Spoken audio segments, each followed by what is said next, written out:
Am I the a-hole for not including my sister-in-law in the wedding morning prep, which led her to cry through the entire wedding? I, 26F, Latina, just got married to my husband Liam, 30M, and although our wedding was overall beautiful and magical, a situation involving my sister-in-law left me feeling conflicted. I'd appreciate your perspective. So here's the deal.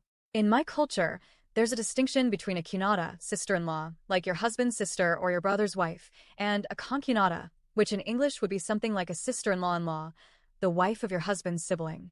Let's call mine Camille, 27F. She's married to my husband's older brother, Mark, 32M. My actual sister-in-law, Sophie, married to my brother, was there too and saw everything unfold.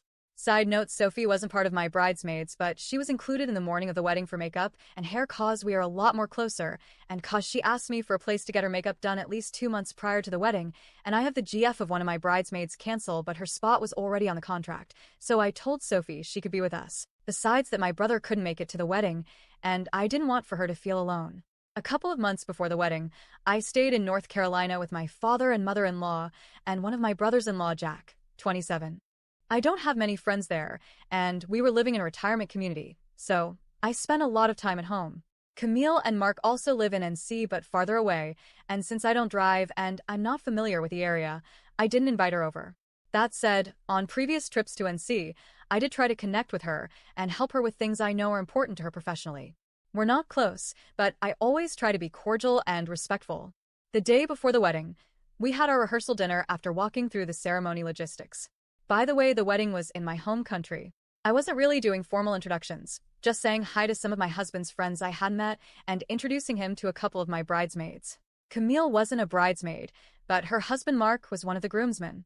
My sister-in-law Sophie later told me Camille was visibly upset that no one had introduced her properly and that she looked uncomfortable all night. She wasn't alone though, she was with my in-laws. Later, Camille and Mark showed up late to the rehearsal dinner. It was raining, so that was understandable. What caught me a little off guard was that Camille arrived in athletic wear and a very bright rain jacket. The event had a formal vibe, even if not fully black tie yet, but I figured maybe her clothes got wet or she was just caught off guard. No big deal. The glam squad situation. That night, as we were all saying goodbye, I reminded my bridesmaids about our morning schedule. That's when Mark asked my husband Liam if Camille was coming to the hotel to get ready with us. Liam asked me and I said no. We had a glam team hired with a contract and a specific headcount. And to be honest, Camille and I had never had a conversation about her getting her hair and makeup done with us. It hadn't even crossed my mind. I didn't think she'd want to spend money on separate glam either. Mainly because I've been told, though I've never witnessed it myself, that they sometimes ask my father-in-law to pay for parts of their trips.